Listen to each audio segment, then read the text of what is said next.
Good morning, ladies and gentlemen. Let me welcome you to this meeting of the Waverley Local Planning Panel for the 24th of August 2022. I'll start by introducing the members of today's panel. My name is Paul Steen, I'm the chair. The expert members are Ms. Jan Morell and Ms. Helena Miller, and the community member is Ms. Sandra Robinson. I ask the members of the panel to disclose any conflict of interest they may have. I have none. Any other? Nothing to declare. Thank you. Thank you. Well, we'll move straight into the agenda. The first item is 671 to 683 Old South Head Road, Vaucluse. And the first speaker I have is Michael Heyman. Is he present? Michael Heyman? Well, maybe we'll come back to that name. Catherine Serrani. Are you Catherine Serrani? Turn on your microphone, audio. Turn on your audio. Yeah, it's on. Ah, good now. And for the record, your name is Catherine Serrani from 10 to Ocean View Avenue, Vaucluse. 20. Sorry? 20. 20, I beg your pardon. Yes, 20, yes. Yes, please go ahead. Okay. My name is Kathy Serrani. I live at 2 Ocean View Avenue. I'm speaking on behalf of the residents in my block of 24 units and also on behalf of 40 Old South Head Road directly opposite this proposed development. I'm concerned about the increased density as the area is a peninsula that is overdeveloped and lacking in services and infrastructure. The proposal is removing 7 houses and replacing them with 37 units. There is very limited parking provided for the development, even if it complies with the parking rates.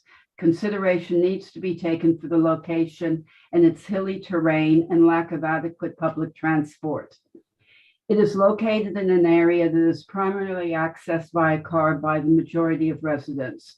The road on weekday mornings and evenings is a car park. The weekends are not much better.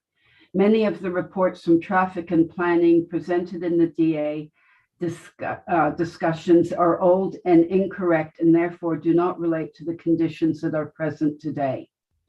My unit block is directly behind this massive long wall of overdevelopment that does not take into consideration the lack of surrounding infrastructure and would have a negative impact on the roads, sewers, and existing residents.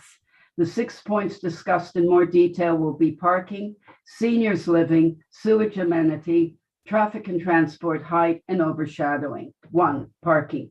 There is clearly a lack of parking. There's almost no on-street parking available in the area, and the public transport infrastructure is average at best. The 387 runs so infrequently that it can barely be relied upon. The 380 takes almost an hour to get to Bondi Junction, and there's a long, steep walk of 1 to 2 kilometers to get to the buses on New South Head Road, which is not suitable for seniors. The submission quotes 55 car spaces for the 37 units. However, the 25 times 3-bedroom units alone would use up to 50 car spaces. Where is the parking for the other 12 unit holders, building manager, staff, tradesmen, visitors, employees who will be cooking and serving 3 meals per day to the senior residents, cleaning, manning the lobby, the wine bar, the cinema of up to 70 plus people? Not on New South Head Road and surrounding streets, as this area is always now fully parked out. The amenity of parking is a huge concern to local residents and local shopkeepers alike.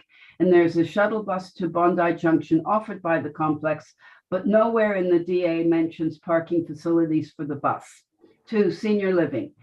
Page 31 of Statement and Environmental Effects mentions, and Part 2, Site-Related Requirement 26 comments continue to mention banks and doctors needing to be within 1 kilometer of the seniors' development. Obviously, no one writing these reports has visited Rose Bay North. The last bank closed over 3 years ago, and the last local doctor retired over 15 years ago. Presently, the nearest medical practice and bank are more than 2 to 3 kilometers away. This seniors building therefore does not comply with the requirements. Sewage amenity. This major infrastructure has been completely whitewashed. The system is old, and even proposed upgrades, it will not cope with all the new developments on the peninsula. Traffic and transport. The increase in traffic in the area has not been considered by council. This is a peninsula that cannot accommodate further development without first providing better roads and transport services to Bondi Junction and the city. Presently, it is difficult and dangerous getting in and out of side streets, and this will increase dramatically with the increase in developments. Height. In the Waverley Local Planning Panel Booklet Preamble 1.1 Executive Summary, construction of a 4-story seniors housing development. And then in the 1.4 proposal, it states 4 to 5 floors. There are 2 underground parking facilities, a ground floor, then 4 floors of residential apartments. Certainly even this must account for a 5-story block. The original DA was unclear whether the site was 3 or 4 or 5 floors, as all 3 were mentioned within the DA. 2 Ocean View Avenue is on a crest, the highest point of the street, and should not have other buildings built up to its roof height. The developers even admit that a small section of the top of the building is already over height, while the actual height figures are hidden. They also admit 3 of the 4 lift shafts are over height by a meter, but don't see it as a problem. Overshadowing. The shadow diagram shows our building at 2 Ocean View Avenue being overshadowed, especially during the winter. It is easy for a developer to say the shadows are not considered to be significant, but to whom? We have a history of damp issues already, which have been recently addressed, but additional shadowing may exacerbate and enlarge the affected areas. They will no doubt want to plant large trees by the fence line to increase privacy, and this will create more direct shadowing, as we now see with the bamboo that has been currently placed there right up against the property line. Thank you. Mr. Rani, you're well and truly out of time, so. Sorry, yeah, I'm finished. Thank you very much. Okay, thank you very much. Are there any questions of Mr. Rani from the members of the panel? No, thank you. Well, thank you very much for that submission. Thank you. I'll try one more call for Michael Heyman. Is he present? No, well, he registered to speak, but however, Mr. Jeremy Bryden, is he present? I am, yes. Mr. Bryden, and you're representing the applicant from Blair Management. That is correct. Can I upfront draw attention to one issue that's been of concern to us? Mm-hmm. And that's the issue of ground contamination. Yes. As we understand the applicable law, we have to be satisfied at the time of granting consent, assuming we grant consent, that the land is either uncontaminated or can be made Suitable for the proposed use. Correct. As housing. Now, I don't think as a matter of law that can be done by a deferred commencement condition, because we have to be satisfied at the time of granting consent, not some third party person at a future point of time. So what that means is there is a problem, and there is a way of solving it though. We could hear the merits of the issue relating to the development, all the merit issues, and then defer to allow you to submit documentation which satisfies us that the site is either not contaminated or such contamination can be made suitable for the proposed use of seniors housing, and then deal with it by an electronic meeting so that there's no real delay. If your end comes to the party with that documentation, which would have been the documentation would be the next stage, I guess, from the contamination expert. Correct. So I wanted to draw that to your attention up front because it was an issue that concerned us. Oh, look, certainly. I've got an environmental engineer on board. I have a site auditor on board who's an EPA accredited licensed auditor. Both are able and willing to conduct the testing and provide certainty for the panel that the site is suitable for use.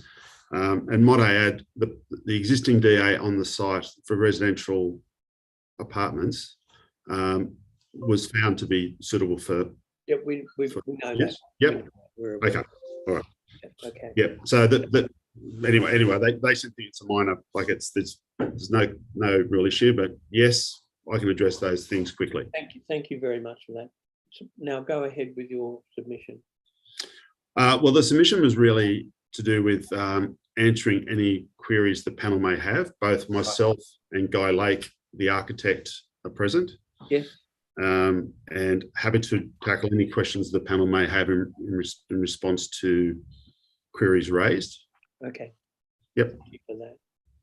So does the panel have any questions, firstly for Mr. Bryden and then later for the architect, Mr. Lake? No questions.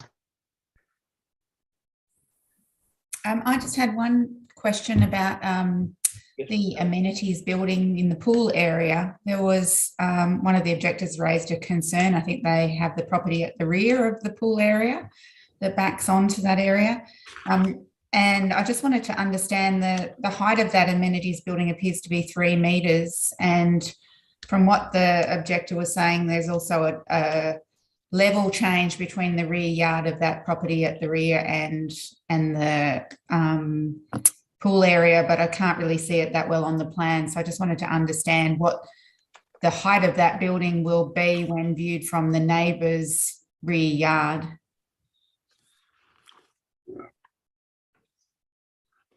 Question. I might defer that to Guy, the architect. Okay. This is Mr. Guy Lake. Good morning, everyone. Good afternoon, actually. So the amenities building is sitting at RL 67.7, which is just, it's actually just below the RL of our ground floor. Our lower ground floor is 68, so it's essentially almost level with that. I'm just going to pull up I just want to get the neighbouring building information to be able to clarify that. So if you just give me a second. It's certainly within a metre of that neighbouring building RL. The neighbouring building RL is 60, when I say the neighbouring building RL, the ground level, the existing ground level of the neighbouring property is 68.54. So it's just over half a metre's difference between the pool pavilion, which is sitting lower than that and is 3 meters high. So it would sit about 2.5 meters above the ground level of the neighbouring property. So are you talking about 11 Wilfred Avenue? I'm talking about 11 Wilfred Avenue, yes. Okay, so you're saying the RL of the ground level at the rear of that boundary of 11 Wilfred Avenue is 68.54, and that's, I'm referencing a survey. okay. There is actually then, I mean, just for reference, the ground level change. There's quite significant stepping of the ground level. A lot of trees there. So 9 Wilfred Avenue, which is the building next to the north, is actually at 66.7. So it's it's a fair bit lower. It's at a level that is much more consistent with our it drops away again. So there's a stepping down. But you're referring to 11 Wolford, I assume. Yeah, that's right. Yeah. Yeah. Okay, that's good. That's not what the submission was saying, but that's good to understand. Okay, so you're saying that the building is actually only sitting 2.5 metres above their ground level. So it's the opposite. It's actually high. Their ground level is higher than your ground level. Yeah, it's 2. I mean, to be really precise, it's 2.35.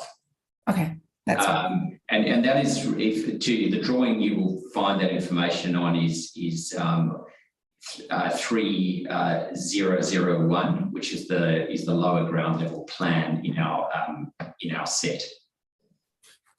Oh yes. Okay. And those RLs that are provided there they literally come straight off the survey. They're referenced in from the survey. Okay. Great. Thank you.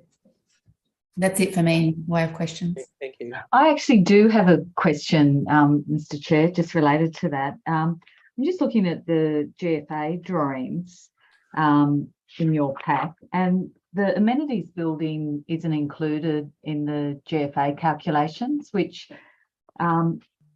just if you could comment on that. I'm just a little concerned because you're very close to the FSR standard.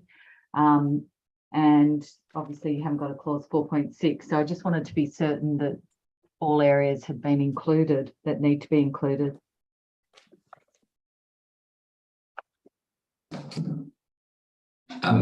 Yes. Do you want to, Jeremy? Do you want to take that, or do you want me to take it? No, I think you might take that one, Guy. So, Sandra, that is correct. It's not. I'm looking at the drawings as well, and that is not captured in that drawing. I can give you an off-the-cuff area for that because it's got it's basically two bathrooms which are enclosed, 2 toilets which are enclosed. One is 2 by 2.5 by 2.5, and the other one is 1 by 2. So you've got about 5 square meters of GFA in that space, and yeah, that is an oversight that should be counted in the GFA. Right. We just need to double check that. I mean, you're 1.39 to 1 and the standard's 1.4. So that's correct. So we're hoping that we can fill that because we are under the FSR that's allowable for the site. So with those areas added, assuming you have to add them, and I haven't a view on that, you still be within the FSR? I'm just checking that. I'm pretty confident we are, but I want to just ask 1 second. I think we are as well.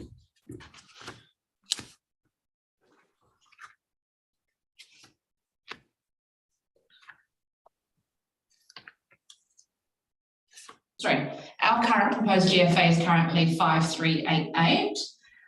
If it's at a maximum of 1.4 FSR for the site area that we have of 3908, we then have a permissible of 5471. So that's quite a difference. So you've got 71 plus 12. You've got 83.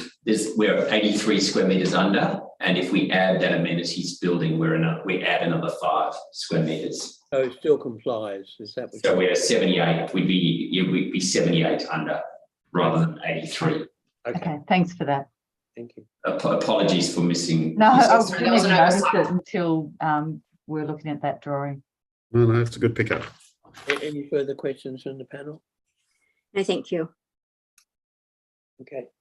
Thank you very much to the speakers. So at the conclusion of the public meeting, we'll consider this and the other applications, and we'll notify our decision on the council website. But as we've indicated, what we propose to do is to defer this matter and require the submission of written documentation that satisfies us in relation to the contamination issue. And we can then deal with it by electronic communication if that's necessary. Okay, Thank not you. a problem. Thank you very much. Thank you. Thanks very much. We'll move. Thank you. We'll move on to the next item, which is item number 2.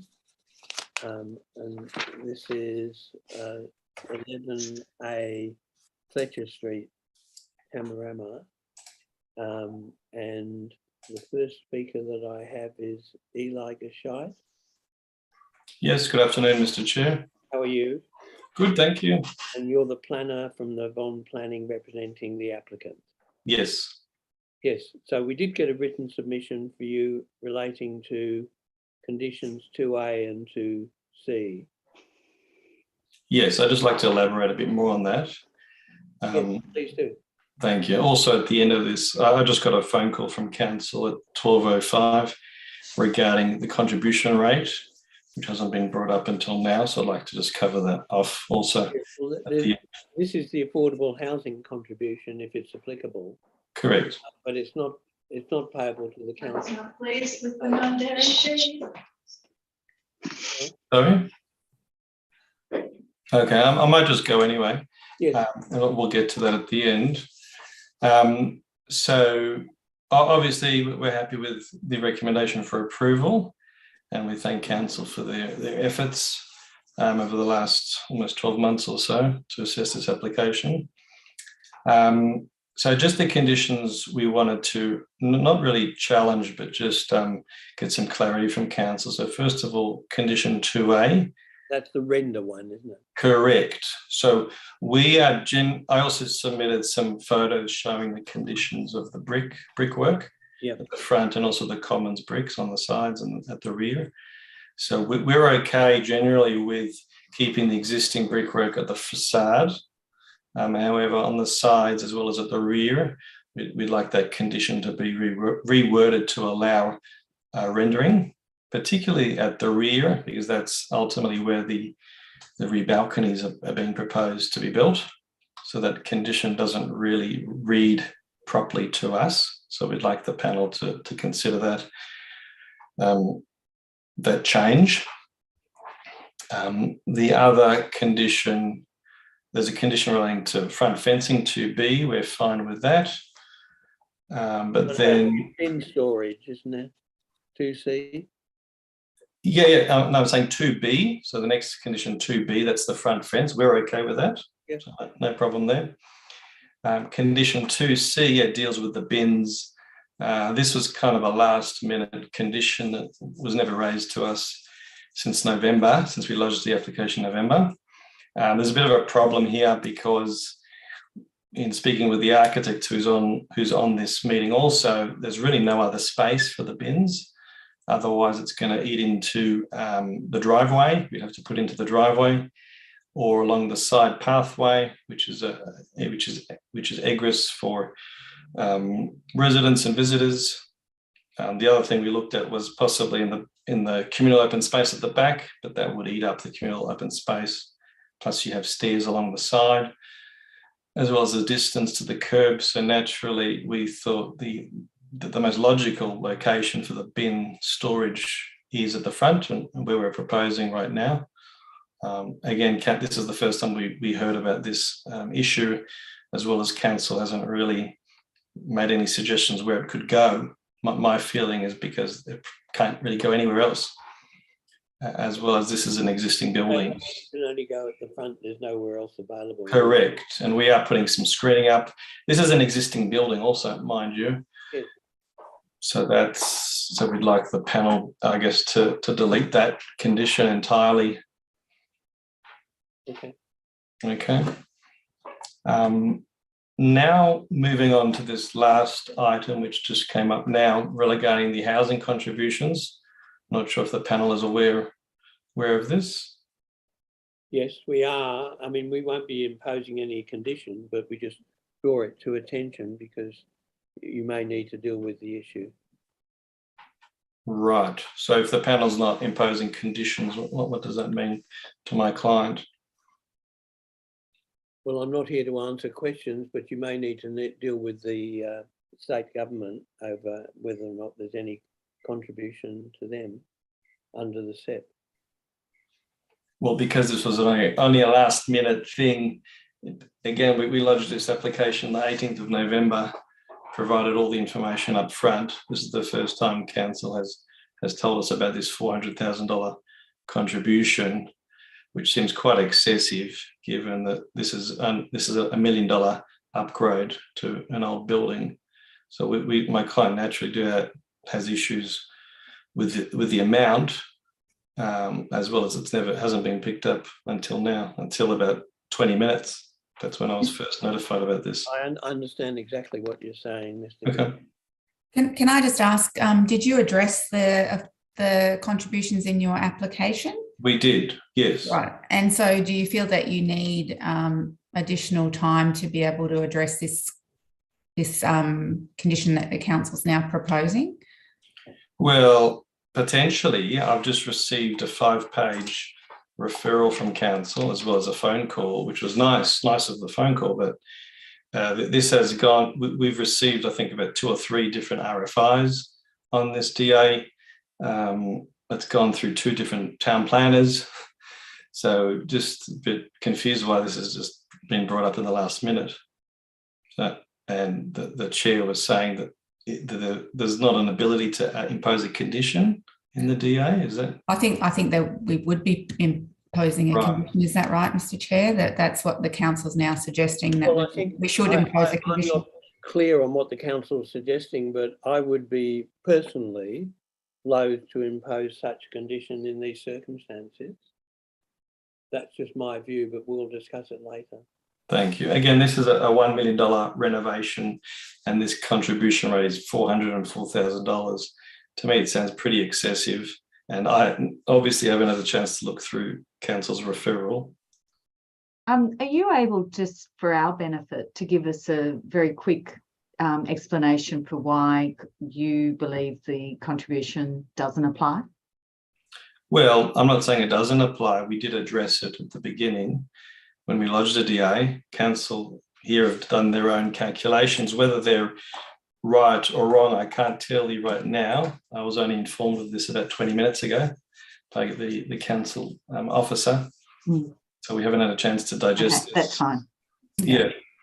And also, mind you, my client and council's aware of this too. He does have numerous other properties in the area, specifically low rentals, and this property particularly. Also, the intention, as you can see, is to improve the existing amenity of these residents too. So while it might have been expected that there would be some contribution, it has been going up. It has gone unnoticed until now by council. So it is quite a surprise to us. Yes. So can I just ask, would you then be seeking the matter to be deferred to allow you to address it? Well, no, we've been waiting since November to have this seemingly minor, DA determined. And it's not our fault. It's not our fault that this has just come up now by council's town planners and strategic planners. I don't know what's happened. But I suppose at the end of the day, though, it's a matter of law in terms of the state government's contribution. Correct. I'm not questioning the contribution that it applies. I'm questioning that it's a $400,000 contribution rate. Well, that's why to digest that. That's why I asked, would you be requiring a deferral, because it's a legal requirement that clearly the way it's calculated is something that we would have to double check the calculations, also. It's quite an investment for my client to be able to fork out that much money. No, I understand that. So what sort of time frame would you require to be able to respond to what you've received today? I would say we would need at least a week or two. Okay, that's fine. Thank you. Through everything. Mm-hmm. Deferred commencement isn't something we would prefer, but given the last minute, this is a bit sprung upon us. I'll leave it up to the panel. I don't think it's a deferred commencement matter. I think it's something. No. But you can put a written submission in 10 days or 2 weeks, Mr. Gashit. Yeah, well, I guess we'll leave it up to council to decide what they want to do. Well, partly so. Yeah. All right, well, it's up to you. If you want to put in a submission, we certainly give you the right to do that. But we're not going to make it compulsory. Yeah. What does that I mean? guess if Want to there's, think about it, or well, no, we'd rather the decision be made today, the DAB are determined today. okay, I understand what you're saying. Thank you. Okay, thank you. Thank you, Mr. Gasheet. Are there any questions from the members of the panel? No, thank you. No. No, thank you. The architect is present, Nadine Port. Do we want to ask any questions? Hi, everyone. I am here to answer questions, but not to. Does the panel have any questions for Ms. Port? I didn't have any questions. Okay. Well, thank you very much. Thank you for attending and being willing to answer questions.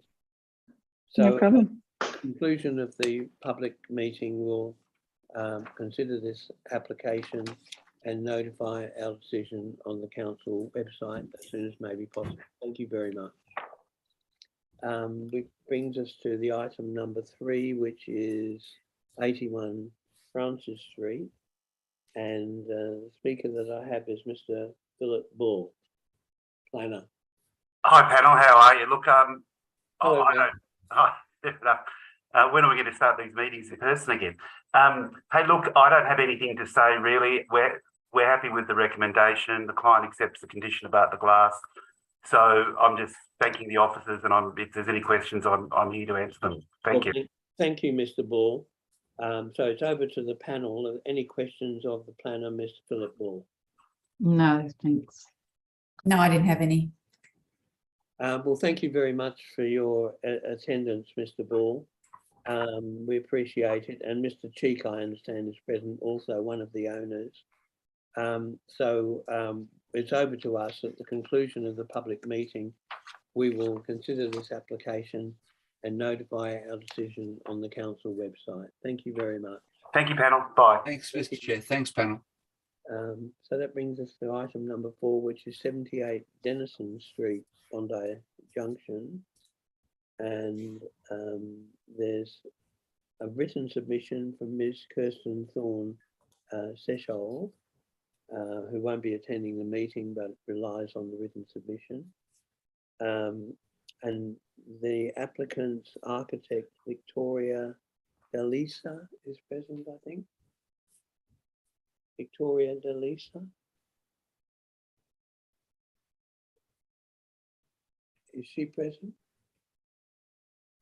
Just on mute. Audio. Is that better? That's certain. We can hear you now. All right, sorry. That's okay. Yeah. So you're the architect for the applicant. Yeah, that's right. Right. Is there anything you wish to say, or No, are no, you here just to answer questions? just here to answer questions. Thanks. Thank you very much. So does the panel have any questions of the architect, please? No, thank you. No, I didn't. Well, thank you very much indeed. Apparently there are no questions, but thank you for your Okay. All right, no worries. Thank you. The public meeting will determine this application. All right, thank you. Right, accordingly. So that brings us to Unit 316 Consett Avenue, Bondi Beach, and Chris Thorpe, I think, is the only speaker registered to speak. Hi there. Hello to the panel. Look, I'm here on behalf of the applicant as the architect as well, and just to answer questions. So nothing major to add. Thank you, Mr. Thorpe. So once again, it's over to the panel. This was over on FSR, if I remember rightly. There was an issue about the front balcony. I take it you have no objection to the council condition relating to that balcony? No, like we would prefer to have it removed, but we're happy to accept the approval and the conditions as they are. Okay, thank you. Does the panel have any questions for Mr. Chris Thorpe? No, thank you. No, thank you. No, it's straightforward. Thank you, Mr. Thorpe. Well, thank you for coming in and being ready to answer questions. So at the conclusion of the public meeting, which will be very soon, we'll consider this application along with the other applications and notify our decision on the council website as soon as may be possible. Thank you very much indeed. And Thank I'll you. close the meeting with thanks to all the speakers. Thank you. Thank you. Thanks very much.